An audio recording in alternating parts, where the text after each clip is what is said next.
In this video lecture, we will learn about interference in involute gears. Consider a wheel and a pinion enmesh with each other and let O1 and O2 be their centers of rotation. These are the pitch circles of wheel and pinion, and let small r and capital R be their radii.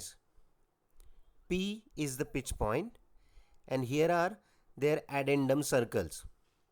Let small ra and capital Ra be the radii of pinion and wheel respectively. Let's draw common tangent at the pitch point to the pitch circles like this. At an angle equal to pressure angle, let's draw common normal like this.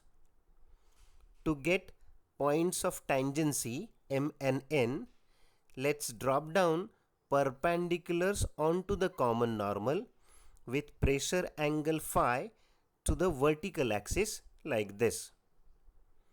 With O1 as center and O1M as radius, draw base circle of pinion like this. And similarly, with O2 as center and O2N as radius, draw base circle of wheel like this. Let small rb and capital RB be the radii of these base circles. K is the point where common normal drawn at the point of contact is cut by addendum circle of wheel. So, it's the beginning of engagement. L is the point where common normal drawn at the point of contact is cut by addendum circle of a pinion. So, it's the end of the engagement. Now, if the addendum circle radius of pinion, that is small ra, is increased, then point L will shift towards point N, that is the point of tangency, and this shifting will be obviously along the common normal.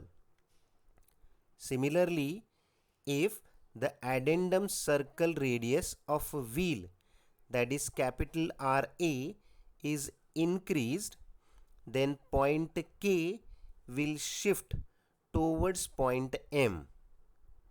Once again, this shifting will be along the common normal.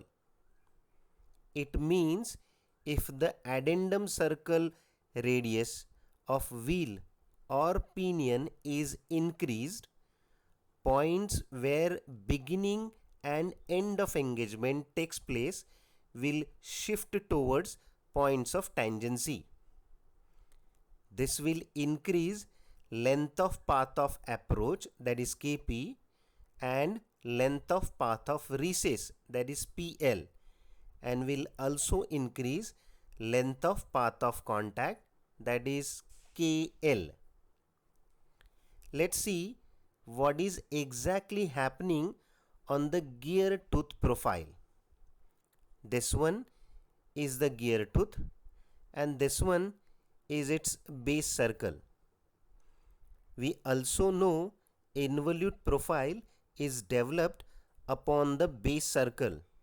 So for this portion of the gear tooth, involute profile is available and it is not available below the base circle for this portion. This one is the current position of point K, that is beginning of engagement takes place at this point on the profile. Now as radius of addendum circle of wheel, that is capital Ra, is increases, this point will shift down on the profile like this. If Ra is further increased, K will further shift down. Everything is fine until point K coincides with point M. This will ensure beginning of engagement takes place on the involute teeth profile. Similarly, On the other side, everything is fine until L coincides with point N. This will ensure end of engagement takes place on involute teeth profile. However, once point K crosses point M, the beginning will not takes place on involute teeth profile, as this profile is not available below the base circle and the point of tangency M. In this case, top of meshing gear tooth of a wheel will remove the portion of a material from root of meshing gear tooth of pinion, like this. This removal of material is called undercutting, and the phenomena where top of the gear tooth undercuts the root of meshing gear tooth is called interference. Similarly, on the other side, if point L crosses point N, the end of engagement will not be on involute profile, as this profile is not available after point N on the wheel. In this case, once again, top of the gear tooth of pinion will remove material from root of tooth of wheel and interference will occur. Interference is not at all desirable, as undercutting removes the material from root of tooth and makes it weak. So, in order to avoid interference, beginning of engagement must take place between points M and P. Similarly, end of engagement must take place between points P and N. This will ensure beginning and end of engagement on involute profile. That is, addendum circles of a wheel and pinion must cut the common normal between point of tangency to avoid interference. So now there will be limitations on length of path of approach and length of path of recess, that is Kp and Pl. Kp can be maximum equal to Mp and Pl can be maximum equal to Pn. That is, length of path of contact Kl can be maximum equal to Mn.